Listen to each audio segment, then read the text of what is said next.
Praise lord. దేవునికి మహిమ కలిగిన గాక.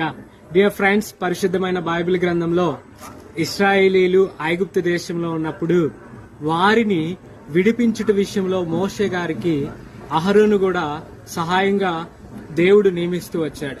అయితే అహరోను విషయంలో దేవుడు ఎంతో అద్భుతం జరిగించాడు. మీకు గుర్తుందో లేదో, దేవుడు యాజకత్వం ఇచ్చే విషయంలో అహరోనుకి ఒక 12 మంది గోత్రాలు వారిని 12 కర్రలని మరి ఆ యొక్క సమాజ మందిరంలో ఉంచినప్పుడు ఆ మందిరంలో 12 కర్రలు ఉంటే బాదం కర్రలు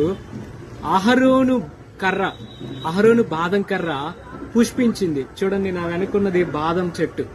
ఈ బాదం కర్ర అహరోను యాజకత్వాన్ని నియమించుట విషయంలో, నిర్ణయించుట విషయంలో దేవుడు అహరోను యొక్క బాదం కర్రకి పువ్వులు వచ్చేటట్టు చేశాడు.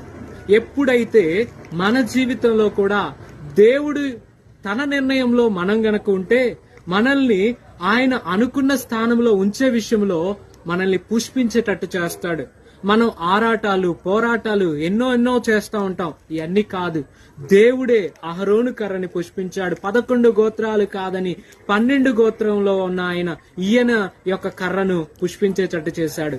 మన జీవితంలో ఎన్ని లక్షల మంది ఉండొచ్చు, మనం ఉద్యోగ ప్రయత్నంలో కావచ్చు, లేకపోతే మన వ్యాపార ప్రయత్నంలో కావచ్చు, మన యొక్క కుటుంబంలో కావచ్చు, ఎంతో మంది ఉండొచ్చు.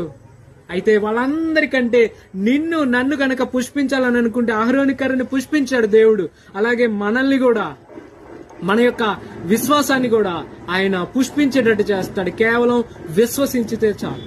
విశ్వసించిన ఎడల యేసు నామములో మనల్ని దేవుడు ఏం చేస్తాడు తెలుసా?